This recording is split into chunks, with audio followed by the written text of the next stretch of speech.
Thank you for the music.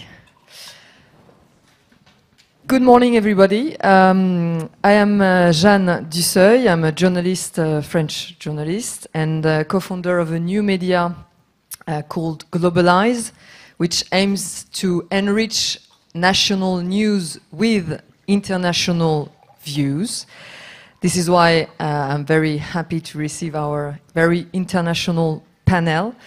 As we professionals, maybe in this room, we are more connected with all the world. So let's open the news. That's the purpose of Globalize. And let's open this session to 4 different countries and 4 brilliant people. We need to apologize because we've planned to have 2 more people on this panel. Eileen can't make it. She's in London from Tech City, and Tony Fadel neither.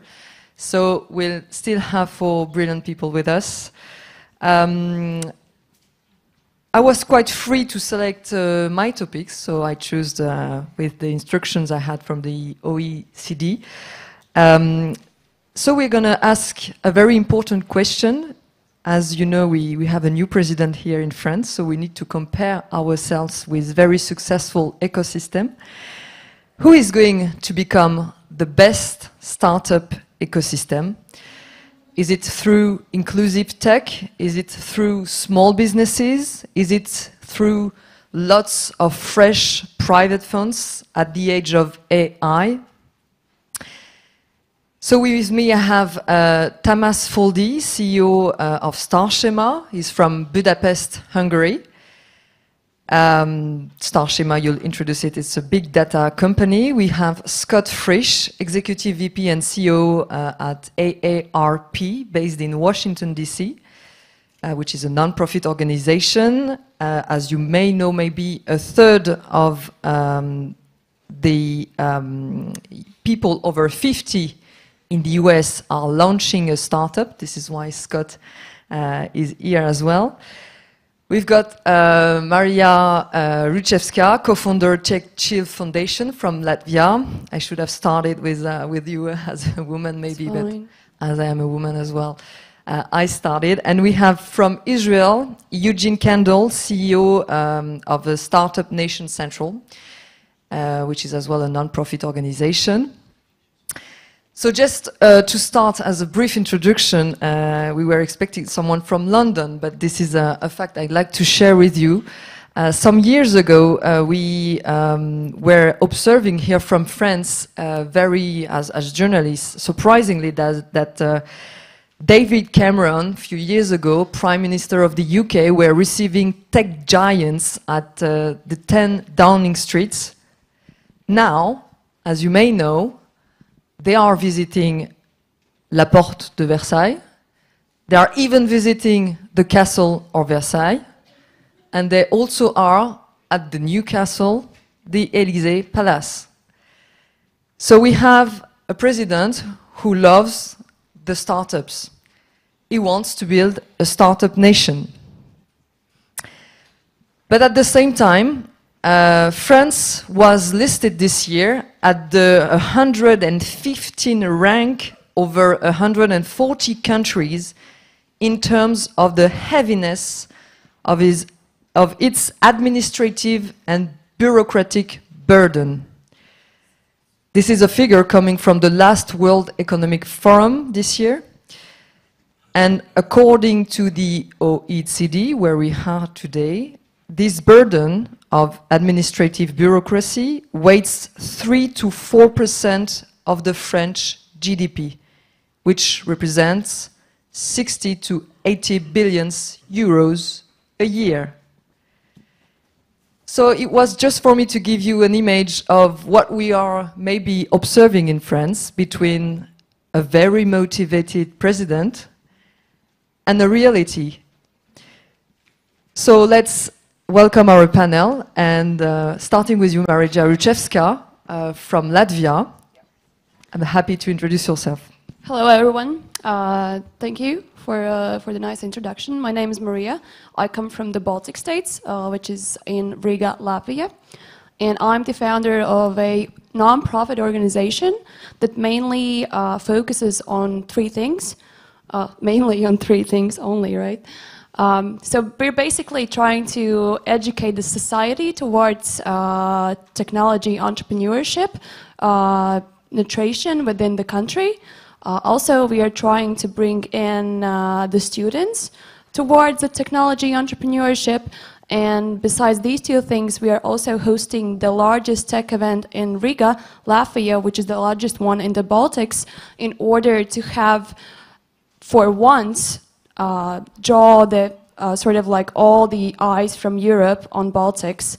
And it happens every February, and we're hosting around 2,000 people from all the region, counting in Nordics, counting in Baltics, and counting in also the closest CEE countries. And the main goal for our organization is basically to help entrepreneurs, help tech startups grow faster and bigger at the same time from a country where it's actually very crucial to think global from day one, because we're indeed are only 1.8 million population in Latvia only. So it basically leaves us nowhere than to go global since the day one. That's why you were very shy when we introduced each other. Just 1.8 million population in Latvia, which will make a transition for me with Israel, with Eugene Kendall, because I've been recently to Israel, and it's the same size as 2 French departments, middle departments. So small countries as well, but not in the same level as Latvia, of course. Yeah, Israel is about 9 million people, and what we do, Startup Nation Central is an organization devoted to promoting Israeli innovation around the world and connecting it to Israel. That's what we do. We are non-profit, so we don't charge for what we do. We don't take money from the government. We're completely independent and non-conflicted.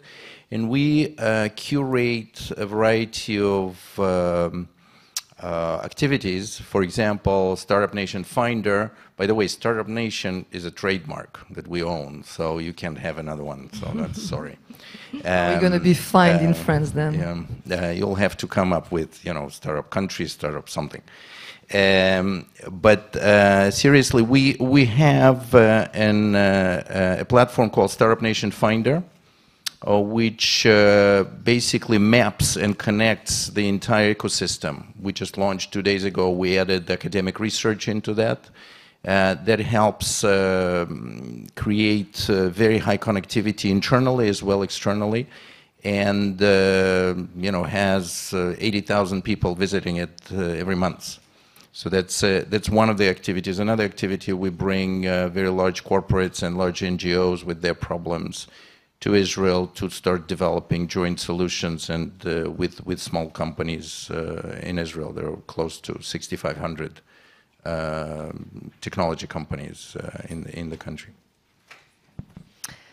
A second Eastern country, Tamás Foldi from Hungary, Budapest. Hello, this is Tamás.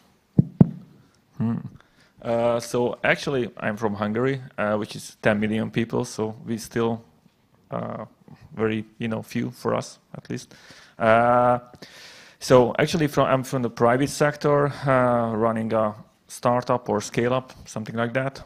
We are doing professional services for large enterprises, including Facebook and Netflix, who are really the innovation leaders, as well as for other large enterprises, including General Electric, ExxonMobil, GE. So we really have first-hand experience how it looks like to work from Hungary with these large organizations. I'm also a member of the Hungarian Association of Innovation. So in Hungary, there is a good communication between the private and the public sector and the government. So I'm also trying to get a lot of information and feedbacks from the market, from other entrepreneurs, and channel it back to the decision makers, the policy makers. So. And just to make it clear, your background is an engineer. You started. Yeah, actually, I'm in an IT, so I think the whole run can be run by ITs only. Probably I'm the only one here who believes in this. But yes, so I'm very technology-minded. And just before your introduction, Scott, it's not a very polite question to ask, but who is more than 50 years old in this room today morning? And in between those people who are planning to launch a startup. Okay, we got 4 people. Scott. Well, I'm glad I'm here then. So I thought, let me give you a little bit of background on AARP because it's probably not as common in the in this country as it is known in the U.S. So AARP is a non-profit, nonpartisan organization that advocates for the 50+ in the U.S. We have 38 million members just in our non-for-profit, paying members. So that's much more than the combined of these 3 countries' populations. And we were comparing, to be honest, with the NRA, so much more members. Much bigger, many more. I think we Not the same purpose, of course. Right. So I like to describe AARP sort of as the center of the nexus of advocacy, of politics, of government, of big business, media, pop culture. And we work with providers and companies across the entire spectrum of large to small organizations from actually a startup in Israel all the way up to JP Morgan Chase. We're a publishing house. We have some people may not be aware of this, but we produce a print magazine that is the most widely read magazine in the world and the most widely circulated magazine in the world. So we touch a lot of different aspects of people's lives in the U.S., and we're trying to push the thought of what it means to be an older person globally. Part of that is our push on innovation, whether we do it internally, whether we're building our own products, or we're getting the VC community in Silicon Valley and elsewhere to think about 50+ entrepreneurs or products and services for that audience. So it's a long battle here, but we're making progress. Just to explain us, we don't have the equivalent here in France. We are more focused on helping and fostering the youth to create their companies. So why would we need here in Europe or in France such an organization with, as you say, 38 million members for the old people? It's a bit opposite for us to think like that. It's a great question. We have a global thought leadership team that is really focused on the demographic shift during the last 10 years and for the next 30 to 40 years. The world's aging, and that means your population is aging. That means that society has to deal with certain things about how they deal with that older population, whether it's funding for social services, whether it's technology. There's a whole list of things we could talk about. So I'm not here to say that AARP should be in another country and replicating what we do here in Europe or any place else, but the concept of an aging population and how to deal with all the factors that implies, that's what we're here for. So a question now for everyone, and please ask question on the application Bcast I just have on the iPad, and you can use as well on Twitter the hashtag OECD Forum, or in French, Forum OCDE. So as I said in the introduction, we have a new president willing to be the best in terms of startups around the world, and we have this great competition coming with AI, with big data or IoT, Internet of Things. Let's take this speech exactly as you would do the same if you would promote your own ecosystem. Can you tell us why your ecosystem might be the most competitive in the world to have a startup? What are your strengths in terms of local ecosystem? Maybe Maria? Yeah, sure.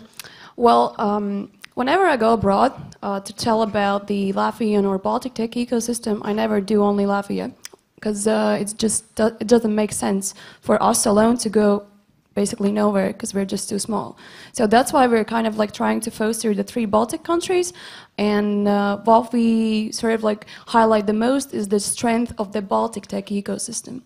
So it all comes down to a very inclusive sort of stakeholder managing. And this is also where the policymakers, where investors, where startups and community organizations come in. At this point, we're very good at actually pushing through regulations and different kind of initiatives in a policy-making level, because it's very easy for us to work with the high-level policymakers, and they actually listen to us. So, for example, can you give one of those incentives or one of these measure you've decided with policymakers? Yeah, so what we are now trying to work on is how to build the sort of like international image of why the Baltic states are the best place where to start as a startup. And we mainly focus on bringing in the foreign talent, because that's what we are lacking the most. And the foreign talent we usually try to sort of tackle not in San Francisco or London or Berlin or Paris, because those are just 2 huge ecosystems, and we realize that it's not going to be simple for us to actually, you know, take them and kind of like, you're now going to live in the Baltic states because it's way better than London or Paris or whatever. What we do, we are trying to sort of flagship our own region, and we try to bring that foreign talent from Ukraine, from Belarus, from the sort of like the closest CEE countries where it makes sense for them to actually move around Europe, because we're actually trying to like market ourselves as a gateway to Europe for those countries, because it's still affordable. We have everything. We have the smart money. We have the ecosystem itself. There are a lot of also international people living in. Everyone speaks both Russian and English, so it kind of makes sense for them to try to have the first step as a Baltic step, and then possibly move further. So it's through Visa. We have here Visa for foreign entrepreneurs. Yeah, it's different kind of incentives. As for example, we have the startup law, where there is for every for a tech startup that actually gets the criteria, we have the startup law, which is a fixed rate of tax, giving you as an employer 45% funded by government sort of amenities. And this is something what we do. We're also working on the Startup Visa program, which will take in mostly startups and tech people from the CEE. I'd like to ask Tamas now, because you share the same background as Latvia with the past Soviet country. So why Hungary and not Latvia? What are your strengths? That's a good question. Actually, we are trying to catching up. So that's what we are doing right now. If you check like what's the number of startup companies per 100,000 capita, unfortunately, my region like Romania, Hungary, Slovakia, we have less than 2 startups per 100,000, which is way less than yours. So we need to do a lot of actions and just catch up with the other local ecosystems. Why do we have to have, first of all, a good local ecosystem? So you can create very good companies without any ecosystem at all. So if you are smart enough and you are an exceptional talent, then it works without any ecosystem. However, the likeliness of having more and more successful startups is really depending on the local ecosystem. So that's why we started to concentrate and find out what we did wrong in the past and what needs to be changed in the future. One issue was that you just mentioned smart money.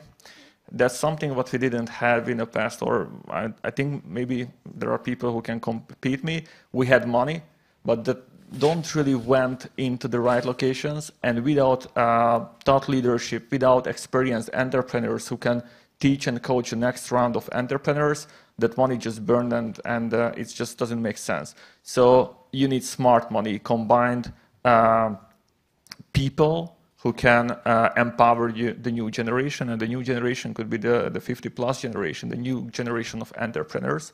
That's one very important aspect. The second is that the government has to have the right policies. For instance, in Hungary, if we want to be, find a niche like blockchains, then we have to fine-tune our law systems to allow ICOs or encourage people to come here and do their blockchain startups in Hungary. And the third thing that you can't compete in every subsectors. We are not Silicon Valley, unfortunately. Except the house I think prices. it's fine. Yeah. Like no one wants to be in Silicon Valley anymore. Even if I like the cable cars. So we need to find where we are good at.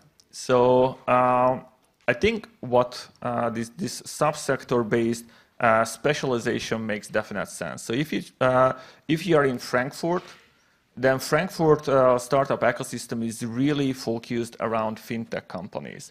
And they don't really care about the others like agriculture or clean tech. If you go to Frankfurt, you have everything in place to make your fintech startup successful. And in Hungary, we also have to think about where we are good at.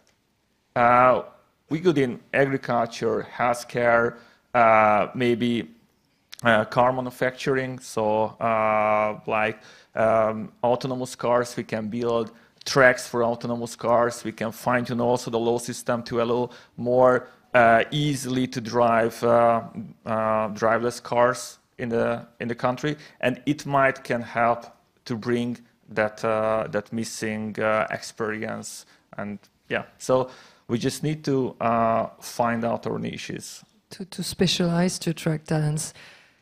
Eugene, I don't need to introduce maybe the strengths of Israel in terms of startup nation, but is it a path you are inquiring to specialize into something, as AI would be really the future? Israel is really strong in cyber security as well. So what is the V2 of the startup nation, the second step? Well, Israel is in a different stage of development of the ecosystem. It was actually the second ecosystem, or the first one that was founded completely sort of without expectations in a place that was rather unlikely, and showed that you can create a large self-sustaining ecosystem outside of Silicon Valley. And so when David Cameron, by the way, in 2011, one of his first steps was to establish a UK-Israel tech hub in the embassy with 12 people. He actually put 12 people in the embassy in Israel, and now he's replicating this in other countries. This allowed for sharing of ideas, bringing joint projects, etc. We never had any goal of becoming the best. We were trying to solve our problems, basically. And so Israeli innovation grew out of solving problems with innovative, many technological solutions. The other thing is that we're sort of in the stage where we don't really need to attract startups. We have 70 startups per 100,000, or it's the highest density in the world by far. So we actually on the other side, we in some sense have a bit too many startups. Everybody's so enamored with starting a startup that maybe some of them would be better off waiting a little bit and formalizing their ideas, but you can never rest on your laurels. So our question is how to stay in the lead among much harder competition that is currently taking place relative to even 6-7 years ago. So that's where the balance between connectivity tissues, or where your strengths are coming from, whether it's culture, whether it's the size, where smallness is actually a good thing because of interconnectivity, whether Israeli specific strength is the military, the way the military is structured, where it generates knowledge and it generates very highly trained and experienced people, young people, and then releases them into the market. So this variety of things need to be maintained and promoted. The lesson to other countries, you can't replicate each, you cannot replicate Silicon Valley. It was its own history and evolution. You can't replicate Israel. You can do something else. And so you need to look for what are your strengths and what connects you. Why would a person open a startup in France rather than opening it in London or New York or anywhere else? So that's the question. So Scott, to the 4 people in the room over 50 and willing to create a startup, why should they come to the US and not staying in France to do so? It's a very good question for the 4 of you. I think the advantages of the venture capital market in the U.S. is twofold. One is first is access to capital. So in the U.S., not only do you have the Silicon Valley model where you have the big tech giants funding more and more offshoots, you have corporate venture capital where you have large organizations, corporations funding a VC fund or different arm that targets startups. You have not-for-profits. AARP, for instance, has a $40 million venture capital private equity fund focused on products and services for the 50-plus in consumer healthcare. So access to capital, you need capital. So startup, you can only get so much when you have friends and family trying to raise $50,000, but eventually you're going to need more capital. And 2, I think the educational system, and you see it in Silicon Valley with Stanford and all the California schools. You see it in Boston with MIT and Harvard. The educational system produces talent, and you're either going to go, one of many avenues. One of those is a startup environment. So I think between capital and access to talent and skills, it creates a very, for the 4 of you in the room, come on over to the U.S. and we'll help. Very short answer if you can. I know it's hard, but how far should a government should regulate a startup ecosystem? As we have here in France, lots of announcements for Tech for Good, for Startup Visa, or everything around the tech area, regulating bitcoins. So how far do you think a government, as you are from new ecosystems, both of you, Latvia and Hungary, if you can maybe, I don't know if a percentage would be relevant, but would you say, each one of you very briefly, that it has to go far on or the less regulation it gives, the better it is? I think the government should only listen when it comes to actually trying to foster the ecosystem itself. And because what I've seen is the only thing what actually helps us is, of course, the support.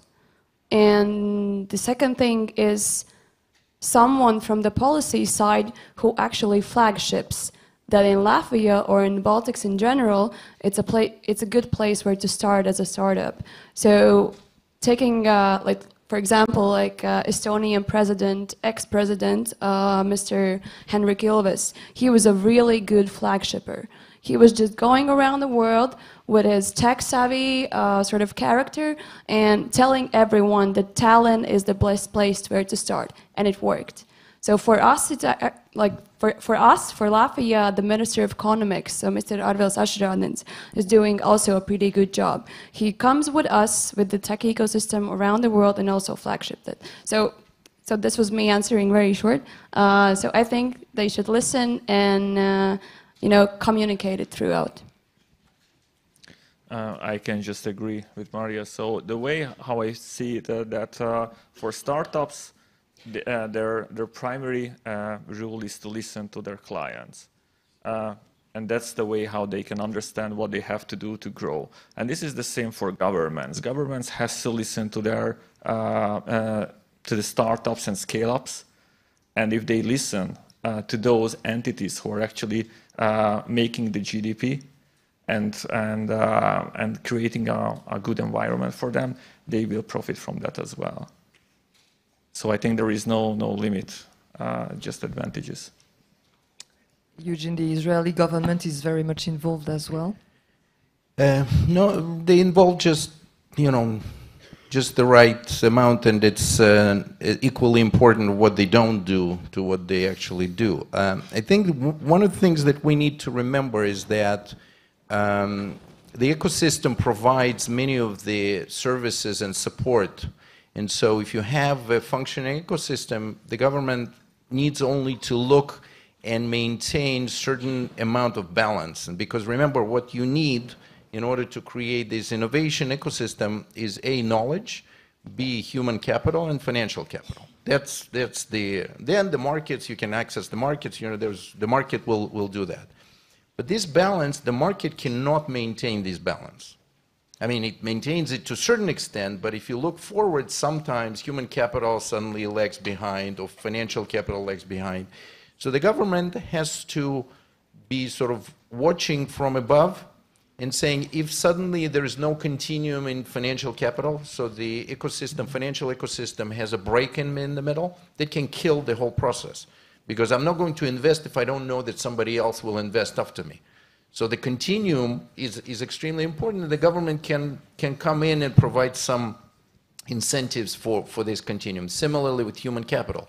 We're now experiencing some shortage of human capital relative to financial capital, because financial capital has tripled in the last 4 years coming into Israel. Whereas human capital cannot triple in that period, so we need to hustle and get this. Knowledge the same way. So I think the government definitely needs to listen, but it also needs to sort of look forward a little bit. Scott, you come from a country where a real estate man is governing, so, and we don't listen him that much on tech. Is not like, he did quite some lunch with the tech guys, but would you say that it's California free? It has to be independent from the rest, and So I think there are a lot of models that work. It depends on the specifics of your country, but I will point to one program in Boston, Massachusetts. Boston, a few years ago, many years ago, took a part of the city that was previously undeveloped, is now becoming sort of the new neighborhood in Boston, the Seaport District. Within that district, the city government, the state government, created an innovation hub to lure companies, startups, big and small companies, back into Boston. In addition to that, they created something called Mass Challenge. So this is where you have a public-private combination where the city and the state funded a certain amount of money to create this program called Mass Challenge with corporate sponsors, in which organizations can come in and say, okay, you have a problem you want to solve. It's some technology problem to make better water bottles. Startups will come in and pitch that organization on their solution, and then they're funded in part by Mass Challenge. So what it's done is you've had a public-private combination that's going to bring people into the city, into the state, to solve problems in a tech or startup environment. That one program is now in 7 countries, and we have an affiliation with it, we work with it ourselves, but it's in 7 countries responsible for 70,000 jobs worldwide. So that's an example where you have everything everyone has said on the panel. You have to listen, the government should listen, it has to be part of the system, but it can also act as a startup in itself to fund that ecosystem. the question was a bit a trap, because as we are in at the OECD, we try to look for peace solutions as well. And every one of you in your country, you've got minority issues. We do have as well here in France, but it would be in Israel, for example, how to involve religious people, how to involve women into the tech. In Hungary, I'm pretty sure it would be women, or how to involve young people into the tech. I know that in Latvia it would be students you're working on, and it's not completely a minority, but it's people over 50. So this is where, you know, government has, they think they have a role to play, because tech has to bring progress for everyone, involving minorities, women, diversity. So do you think this is a very important role, and what is done in your country to involve such minorities? We could listen here to in France, because it's mainly tech businesses. Thank you. It's very bright what I'm saying, that's why it's, I don't know, I hope so. So what can we do for those minority if the governments are just listening? Yeah, so when it comes down to the Baltics, of course, we still have the issue about also not only students, but also the women in tech. But I just wanted to highlight that, for example, in Latvia, there's 53% of women leaders being in executive roles. So I got to grow up with a lot of female role models. So in terms of women being by the wheels and actually doing stuff, it's nothing new. But when it comes down to women in tech, that's where the problem starts. Because I think it just goes down the how the parents has raised their children. Because since the very beginning, girls are playing with Barbies and boys are playing with cars and more technical stuff. So this has to be the switcher. Also, when it comes down like parenting and everything around it. But regarding students, of course, it's a great deal for universities to actually change the way how they work. The universities should be able to form partnerships with the community organizations from each local country, from the ecosystem. And while it's still, really not moving that fast, what we do, we try to go to guest lectures to universities, talk about the startup ecosystem, tell to students that not only you don't have to always become an engineer in order to be in this ecosystem. There are a lot of other roles where you can take on. For example, my background is just an international communication management student who is now sort of like, flagshipping the tech scene in Latvia. There are a lot of different roles to be taken still in. We've done projects on matchmaking the startups with their interns from the universities, so that is another approach, what the other ecosystems could be able to take out from it. And of course, just try to somehow encourage those student facilities to come to the events, to listen, to network, to be around the tech entrepreneurs and so on.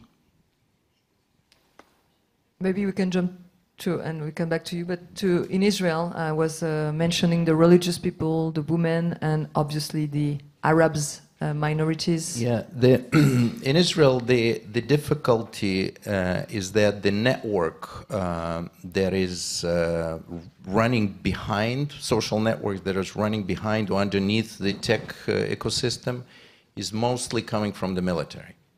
And so in that sense, the minorities, so the Israeli Arabs and the ultra-Orthodox, these are not religious, these are ultra-Orthodox, who do not serve in the military, basically are disconnected from the network.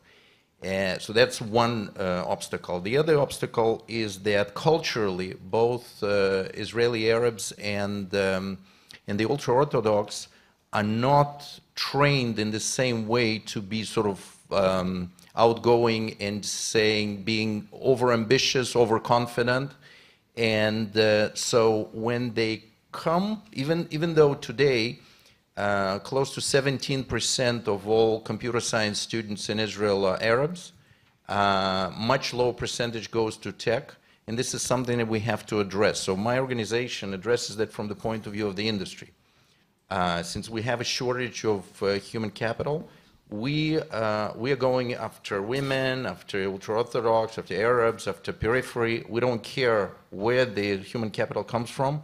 So we are not looking at the specific population. We're looking at them as the source of human capital and doing various activities, changing the way they behave in an interview, improving their computer skills, improving their social skills in terms of sort of work environment, creating networks, working with employers who would then be better able to interview them, for example, so they don't immediately cut them off and say, well, this person doesn't know how to solve problems. So there is a variety of things, and we basically have no choice, and so we're going to have to implement them, not because of the sort of the particular population issue, even though that's important, no less important, but from the need, and that's the most important, or most sustainable drive. One word, Tamas, maybe on a minority issue in Hungary. Yeah, so we have two issues right now which needs to be addressed. One is women in tech, obviously, where the problem is that we already have shortage from women who has the necessary scientific skills.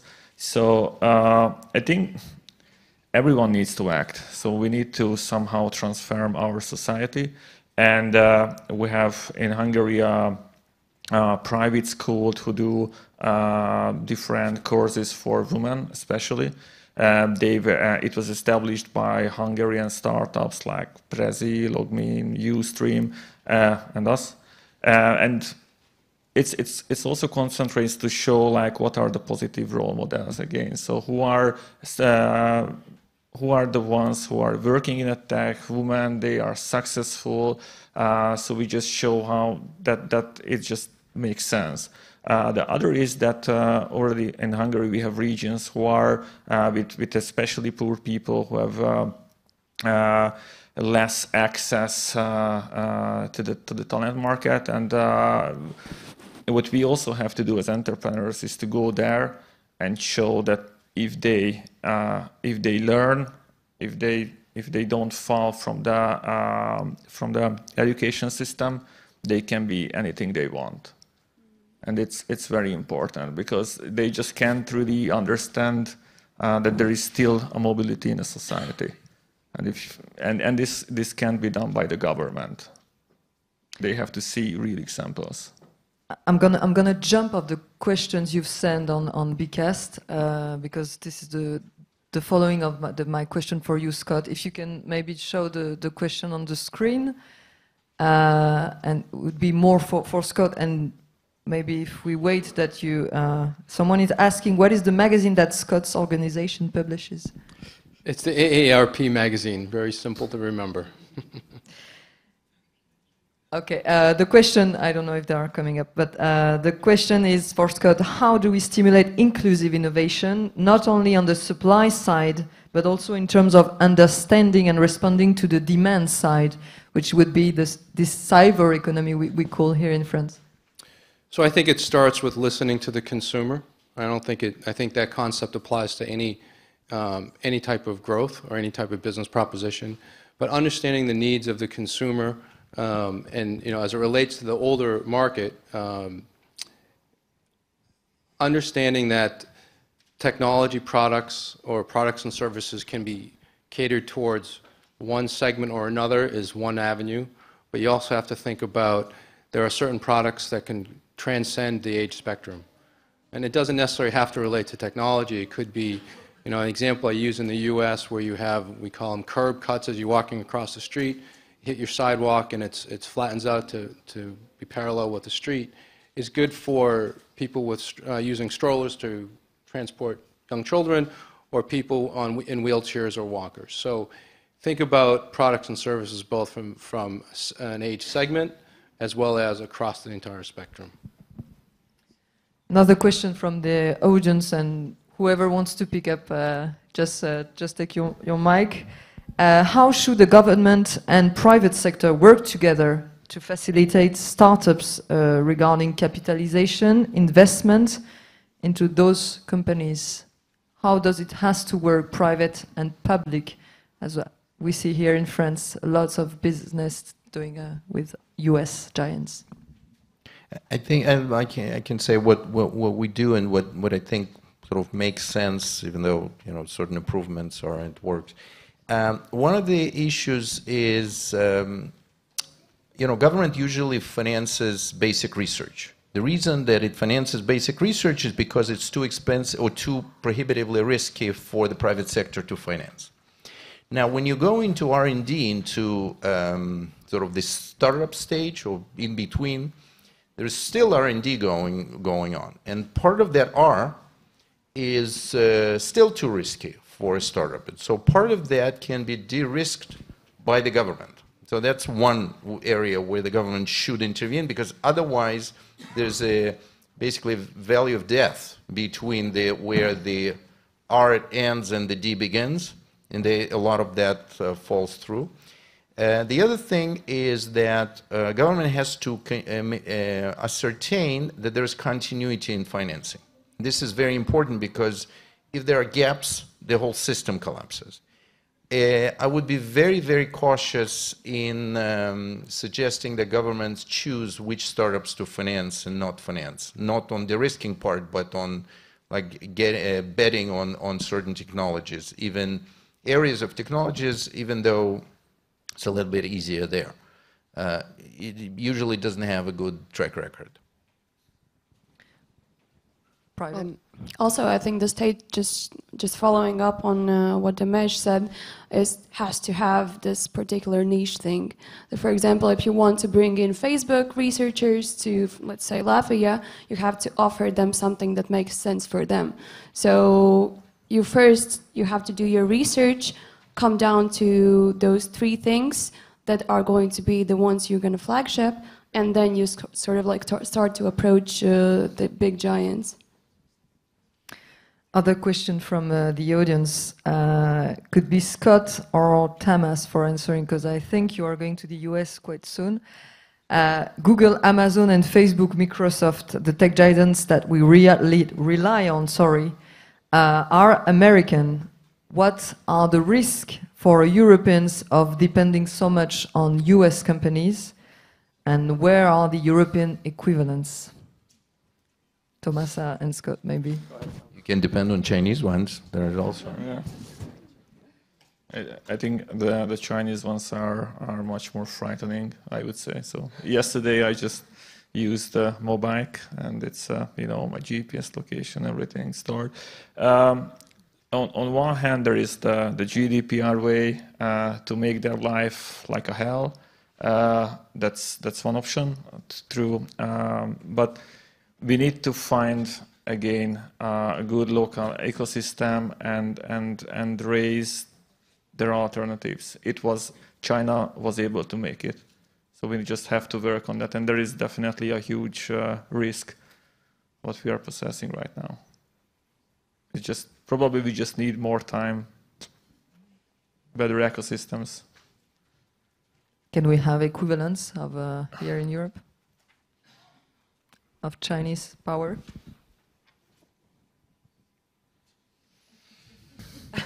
Well, why not? Right? I don't think so.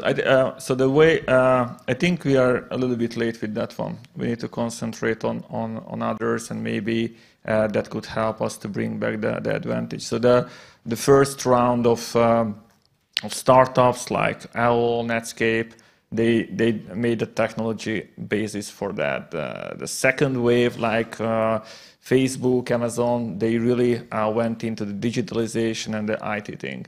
And right now we're in a third wave of startups where not pure technology companies are the ones who are competing and doing disruption, but more like traditional sectors combined with digitalization. So AI alone doesn't really make too much sense. You have to combine it with, for instance, with agrotech and build and use artificial intelligence to increase make your harvest better, your crops, whatever. So I think we lost that war. So we just have to, maybe not, maybe you disagree with me, but I don't see any chances to have like another Facebook or Microsoft in the next 5-10 years from Europe. But in the third wave, we still have heritage, we still have ability to compete.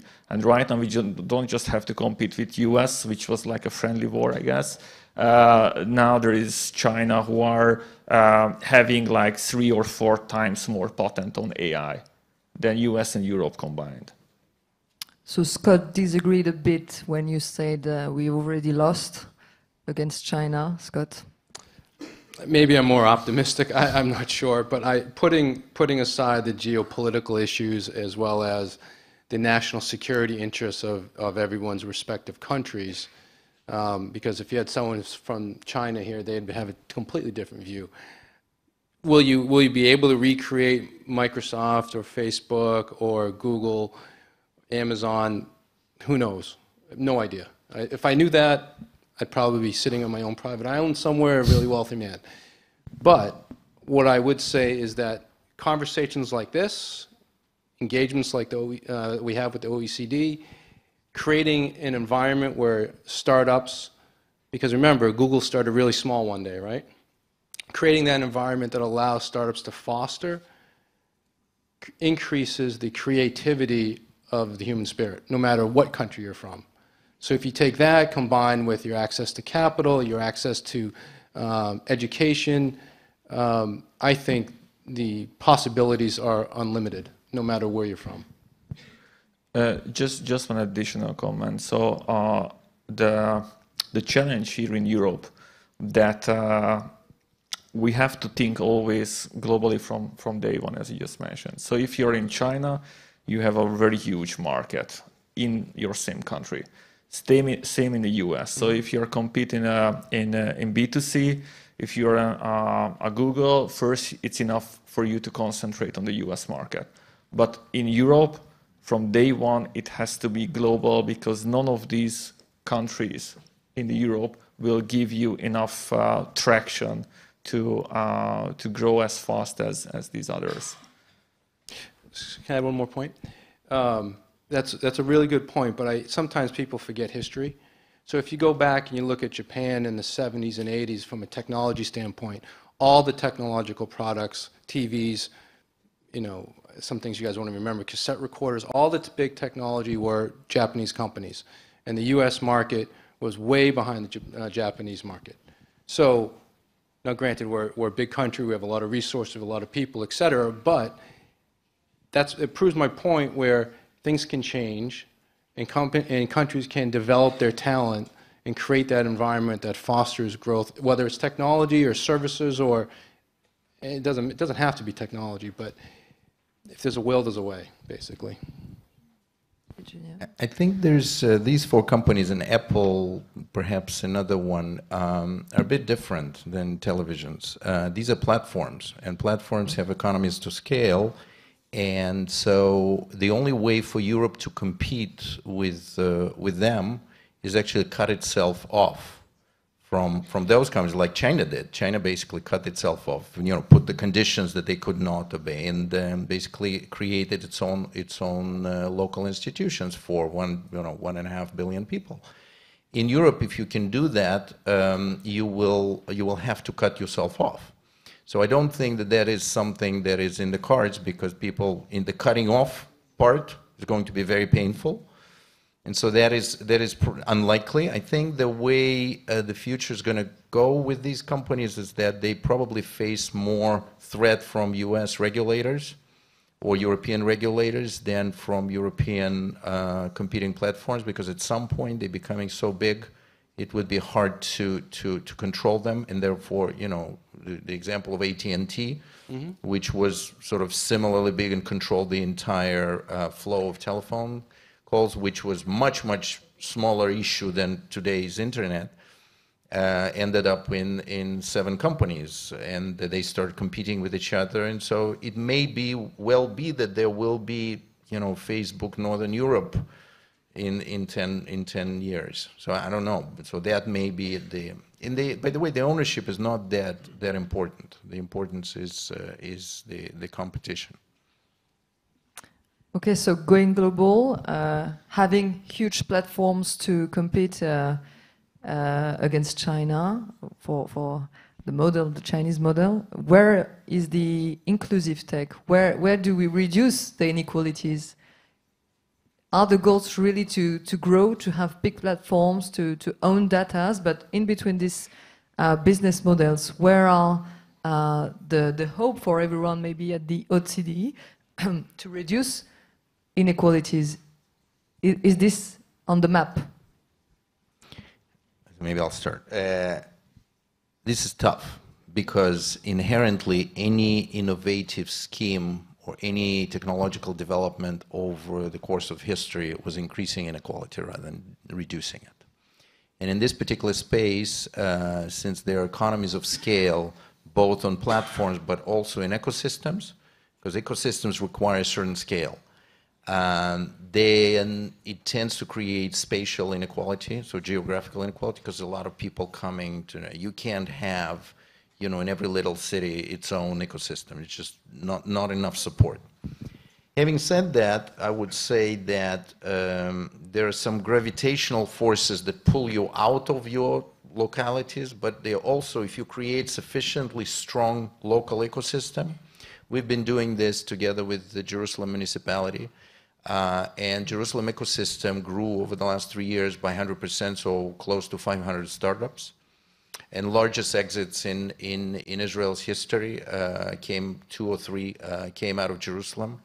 So you build on the local strength, on the university, the medical systems, the and others to build something. And once you create enough support, then gravitational pull starts aggregating. You start growing. Similarly, if you look at Nazareth, which is an Arab city in the north of Israel, 7 years ago, there was basically nothing there. There was one company that was doing outsourcing from the center.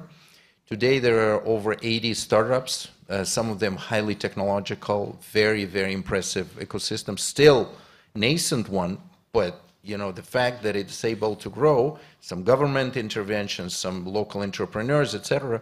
So it's possible, but basically, whether it's geographically or whether it's between different stratas of population, technological innovation is inequality increasing rather than reducing. We're also actually secretly trying to add ourselves up to the Nordic states, because the Nordics are highly known as doing pretty well.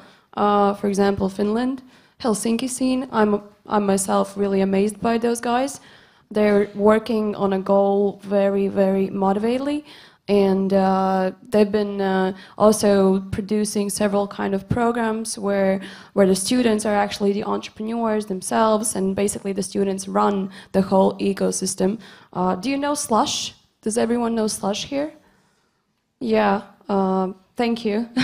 So basically Slush is also going sort of like with this flagship sentence, which states that the Nordics are building the next Google, just to follow up on the last question. And I think they're pretty, I think in like 5 to 10 years it might happen. And that's why I see myself that we just need to somehow pull the Baltics and pull the Nordics together in order to act as one, because it makes a lot of sense. Something you want to add on where do we reduce inequalities with tech? Well, I think I agree with both my counterparts here on the panel. I think society is moving towards a more I hope society is moving towards a more inclusive, the concept of inclusiveness. I think this session here at the OECD is part of that. Technology does have a way of democratizing certain things. It's been responsible for, I mean, Twitter alone and what's happened across the country or across the world with Twitter in terms of fostering communication. I think that in itself is inclusive. I think what we have to worry about in the future, no matter what the next technology is, whether it's platforms or whether it's physical products, what have you, we don't know that yet, and I wish we did. We have to ensure that it's inclusive of all types of people, no matter age, background, gender, etc. But it's hard to predict that without knowing what the technology is of the future. When I hear that, I remind a theory I heard in Israel is that the voice of people to express yourself will be in the hands of big corporations. You've just mentioned Twitter. So does it mean that the democracy now and the power for individuals are in the hands of big corporations to find equalities, to find a place in the society? Is it the future of democracy? Big corporation to listen to us, to give us the datas and... No, I don't think so. I mean, Twitter is simply a platform. It's a communication vehicle. Instead of us talking to a mic, getting to whatever, 300 people here, it's a platform for people to communicate their thoughts, ideas, etc. Facebook's the same way. When you get down to the path of censorship and of carving out things, you have another issue, but at its core, it's a communication vehicle. And whether it's the old days of standing in front of on a tree stump talking to 50 people to communicate your ideas, or getting it out digitally, we're just talking about the vehicle here. The same issues can arise no matter what the vehicle is. Tamas, as you work, maybe if you want to add something, Maria, but if you, because you work in big data, is the inclusive tech in the AI, maybe, artificial intelligence, less inequalities? I hope so. Well, I think the problem is always that when someone is using these technologies for the wrong purpose. So it's easier even with censorships or with fake news. I don't really want to go into the political discussions, but I think what is really frightening is that in the same way as we have advantages to use this technology to stabilize our societies and ensure democracy and reduce inequalities, the same also there for exactly the opposite purpose. So it's very hard to find a good balance. And to be honest, I'm not sure if making it's big companies' responsibility to protect the democracy. Actually, it's never went in a good direction if that, when we try to do that. Yeah, but I think there are still pretty good examples on how the corporates should work with the startup scene in general. For example, I've seen a lot of good sort of like study cases going out from the fintech scene and the banking sector. Like banks are these days wanting to become sort of like fintechs, and fintechs are trying to become the banks. And both of those parties do understand that it's never going to happen anyways. So it might as well makes a lot of sense to work together. So in my sort of like what we've been through together with our partners, because I'm not trying to save the world with nonprofits. I also work as a strategist for corporates and the startup scene to come together and act in a meaningful way and do partnerships. I've seen that open banking is something that really is going to have a good impact on the fintech and financial sector, because a lot of banks are actually trying to implement different kind of startups in order to, sort of like innovate their products, and some of them are even taking in new products and not building them by themselves. So it's basically startups coming into the financial sector, and banks, let's say, are having now trying to sort of like take in the Square, for example, and putting in the sector of the Baltics and so on. So yeah, the fintech part and the banking industry is completely in a really good way moving towards innovation as a partnership-wise thing. We are here now really much focused on tech, talking about more equalities, more progress for everyone, but maybe we have people in the audience just working, so big corp maybe, but just working in SMEs. Would it not be the true job for governments or for people like you in non-profit organizations is to help the SMEs ecosystem? Would it not be in this environment where the peace and the progress stands? What should we do? I don't know how you, who is not working in tech, for example, just SMEs, let's say, and no relation with innovation or with tech, or just building a company. Are there few in the audience, or? No one's gonna, oh yeah. So maybe it's the focus we have to stress, just fostering the SMEs environment. This is a completely different question, though. I mean, it's probably a good idea to foster SME environment, but these are two different sets of issues and need to be addressed completely differently. To tell you the truth, it's easier in Israel to open a startup in cyber or any other field than a coffee shop, from the point of view of regulation, of taxation, and other things. And you know, you can say, why don't we make, you can't have all the SMEs taxed and regulated, well, maybe you can, but it's not practical at this stage as startups. But then you're asking yourself, well, this coffee shop is very nice, but can it generate $2 billion exit in 5 years? The outcome probably, unless you're Starbucks, probably not. So that's why, you know, the focus is on innovation, because innovation does not depend on your local market. The size of your innovation depends on the world market. In Israel, like in other countries like Latvia and Hungary, every guy, two guys or in a garage think about US, China, Europe as their market. They don't even consider Israel as their market. So that you'll never have the same degree of excitement and same degree of focus, at least public focus, on SMEs in general, as you see with technologically innovative ones. Scott, is it what you say to people over 50? Don't open a coffee shop, do a startup? Absolutely not. I mean, again, it doesn't have to be just technology. In the U.S., we have 3 out of every 10 entrepreneurs 50 and over. It used to be 2 out of 10 in 2007. I know this is more about a tech conversation here, but there's another world outside of tech. Not only, I mean, you need to, find what your passion is, create a product, create your market, access capital, and there's plenty of ways to do it. It doesn't have to be a $2 billion exit. It could be opening up a coffee shop, as an example. It doesn't matter.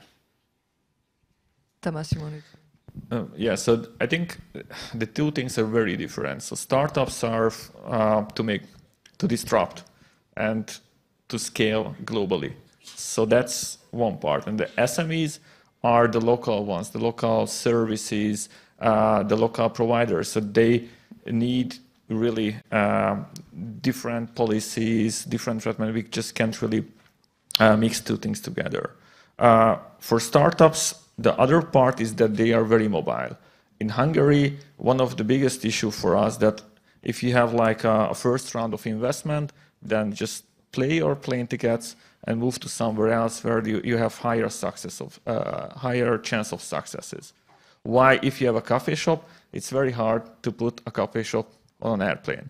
So here, and also from cash generation and from profit, from GDP perspective, both are equally important. The only specialty with the tech is that you need research and you need to find a place where they want to stay on the long term. But the SMEs cannot provide like 2-digit growths I don't know, in the next 100 years. Why tech? We'll see. But this entire conversation implies that the future is just about technology, right? It's about the only people that are going to be able to work in the future are those that have technology-related skills, whether you're coders or what have you. But there's a whole nother set of industries and a set of people that don't have those skills. And when I talk about entrepreneurship, I'm not just talking about creating the next Google or creating the next Netflix. I'm talking about the individual that opens up a restaurant on the corner, or a coffee shop, or a bar, or a bike shop. That entrepreneurship is good for the community, generates growth, generates jobs, and becomes a self-fulfilling prophecy. Otherwise, we're just going to be everyone's going to be tech jobs, and we're done. And no, the question, undoubtedly, you need to support all kinds of activities in the society.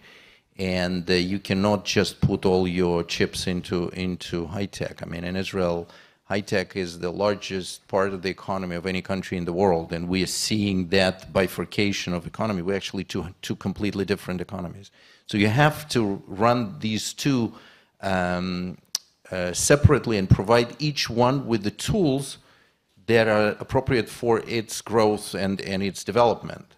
The one thing that Tamas mentioned, and I think it should be emphasized, there's two economies. One of them, everybody competes with you for these people in these companies.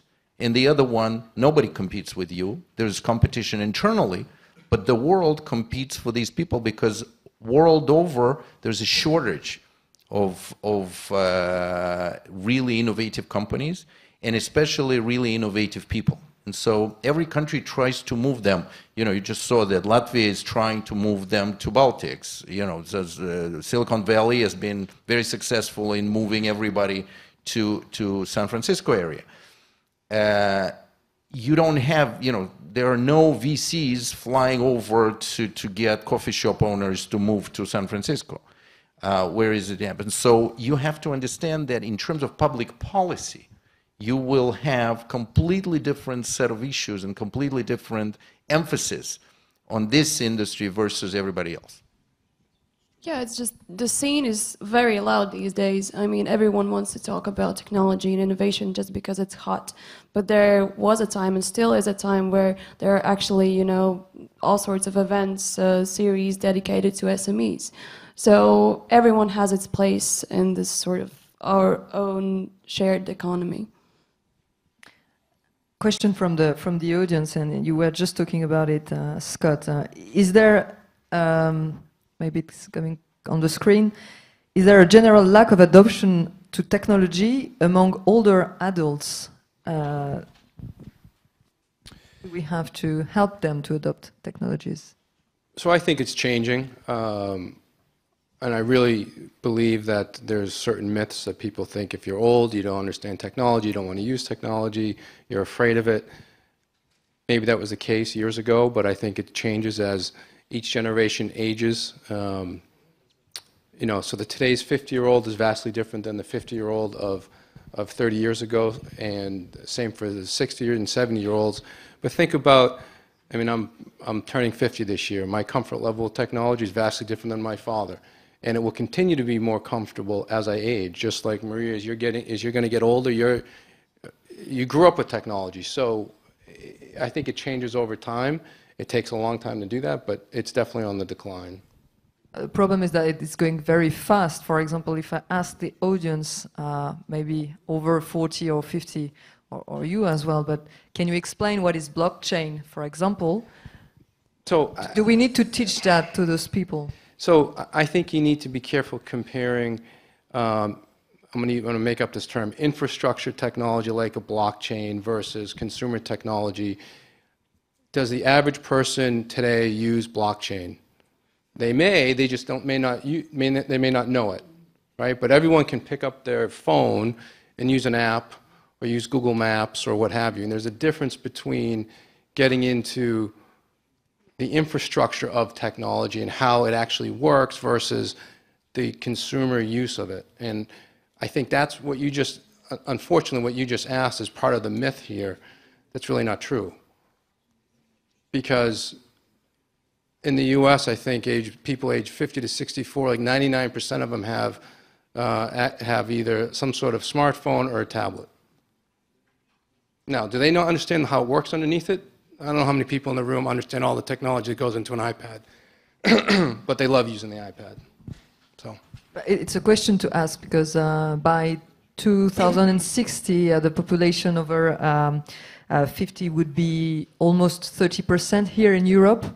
So maybe my European neighbors, do we have to help all the population to get more tech? I think for sure. I mean, if we are dealing with students and trying to somehow interact with them, why leave out the rest of the community out there? Me, myself, I'm going to my grandparents' place. I'm teaching them how to use computer. I'm teaching them how to use phone, how to, you know, send me pictures and etc. so that they would feel like they're actually following on what's happening in the world. because my grandma was not happy when I started not to call her, but like I said that there is no point for me to call anymore. I'm just gonna shoot you pictures, you know. And she was like, fine, then teach me the new economy, how it works, how the communication works. It's just as crucial as getting students into entrepreneurship. You want to come work for AARP? Yeah, sure. Why not to have another nonprofit? Actually, it's quite fun that you just say that, because I tried myself to explain what GDPR to my grandmother is.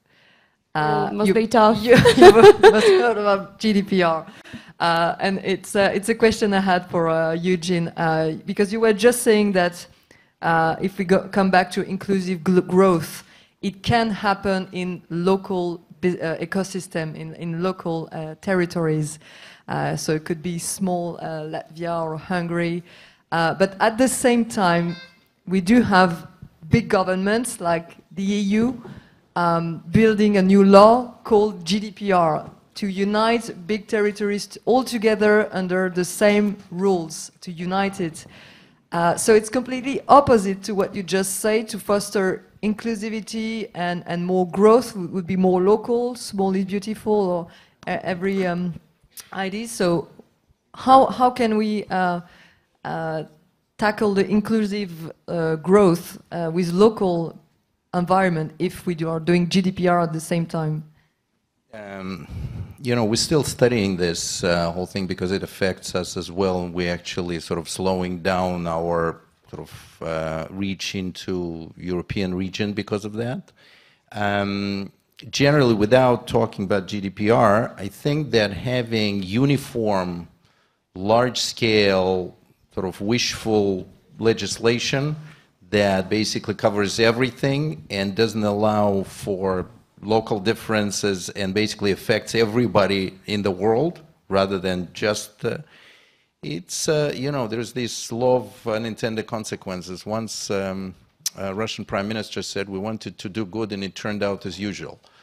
So I'm a bit afraid about these sort of large-scale coverage of issues that have to be evolving, because we don't really understand what the outcomes are and what the real threats are. And so trying to cover one blanket fits all, a bit problematic. I'm also not a GDPR expert, but just to give an example, what can the government do for the startups for cases like, for issues like GDPR, if it's an issue at all? 2 or maybe 1 week ago, in Hungary, the government decided that for startups, at least for 1 year, there will be no fines, or so they don't have to pay those huge amounts of money if they breach anything. So they have like 1 year additional period. They will be warned if they are not GDPR compliant, but GDPR should not stop or slow down our startups. So it's, I think it's good. But what happens a year later? Do they move to a non-European country? Who knows? At least that's exactly law of unintended consequence. Well, I did not succeed to explain what GDPR is, so maybe it's a sign of new complexity, or maybe the gap between the generation.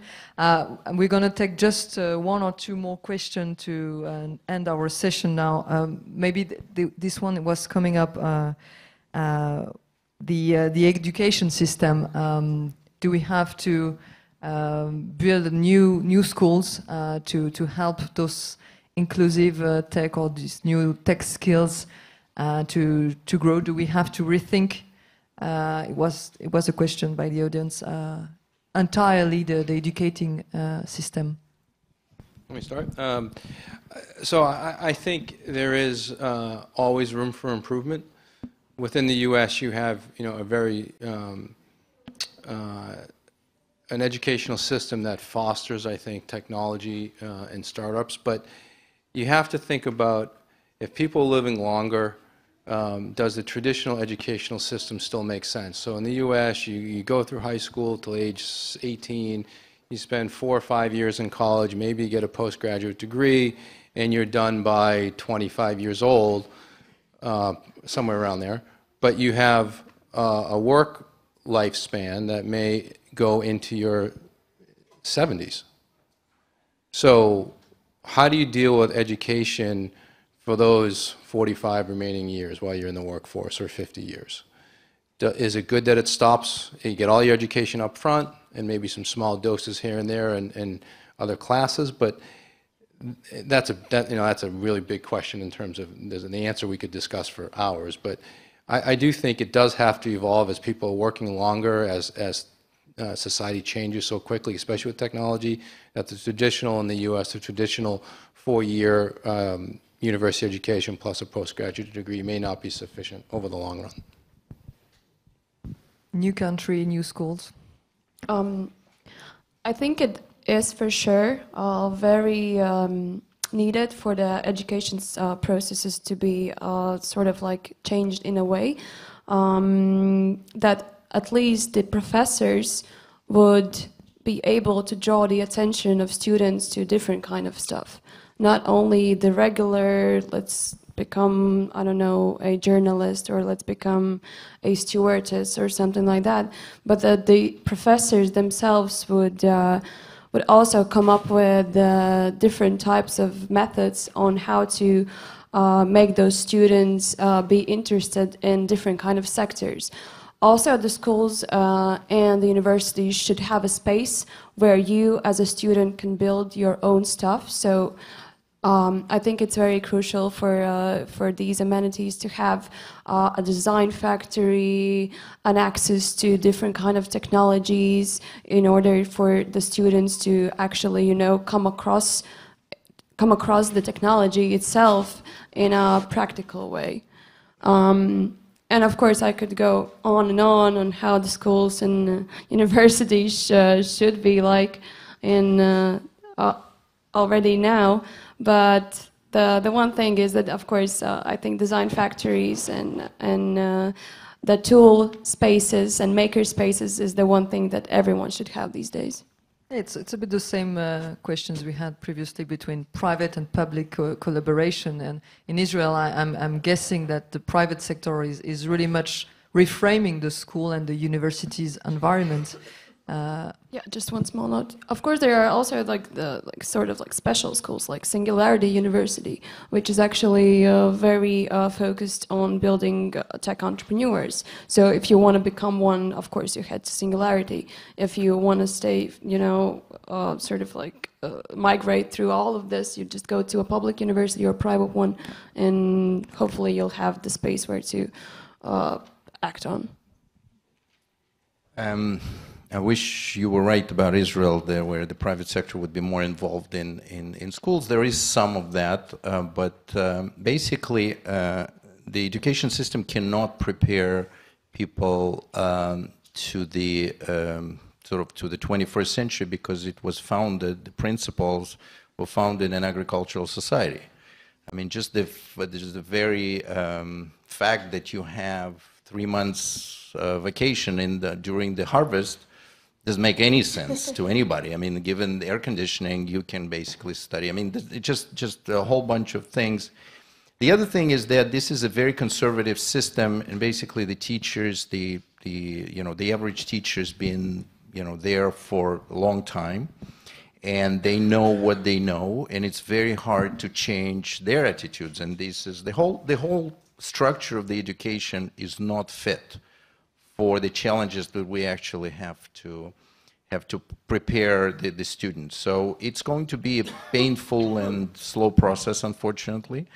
My hope is that some of it will be solved with technology, so the classroom will be reversed, and you basically turn teachers into sort of teaching assistants. It's not a derogatory term. It's just basically assisting students in their learning experience rather than giving frontal lectures.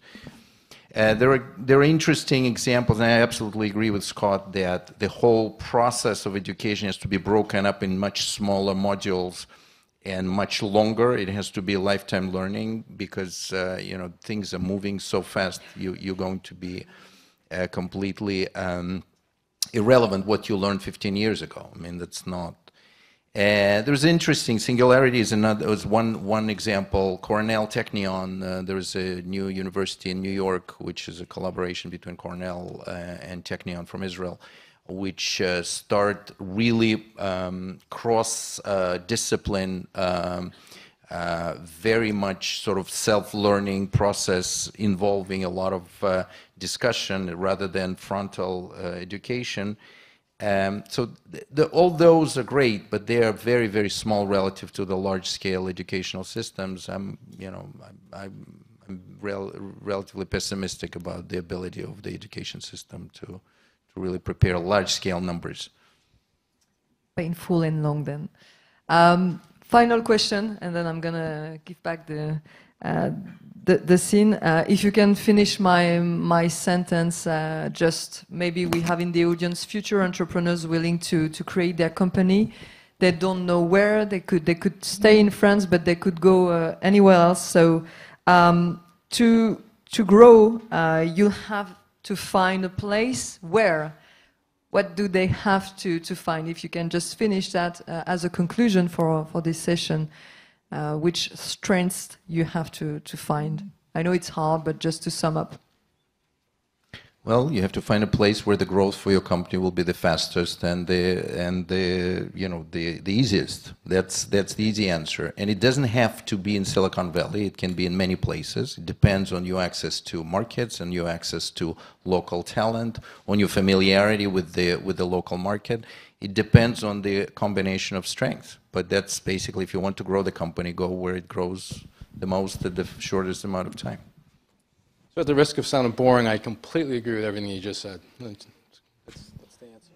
Yeah, I think you can grow in the place where there is no greed in it, where everyone is open to everyone, where there is a sort of like the relationship part is for everyone in a partnership way, and of course go there where your talent is being nurtured further and being all the time sort of like challenged.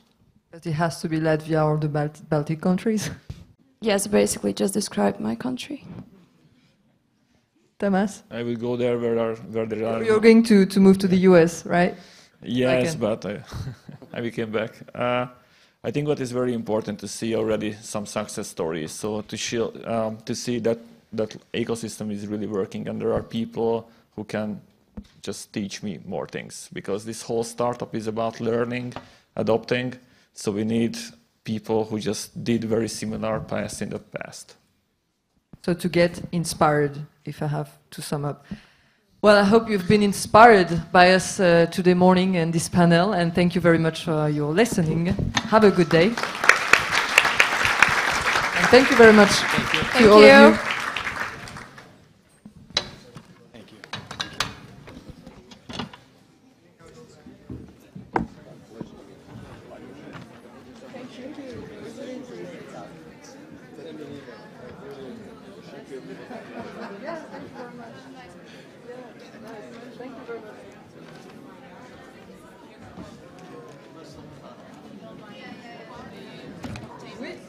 Je laisse l'iPad ici.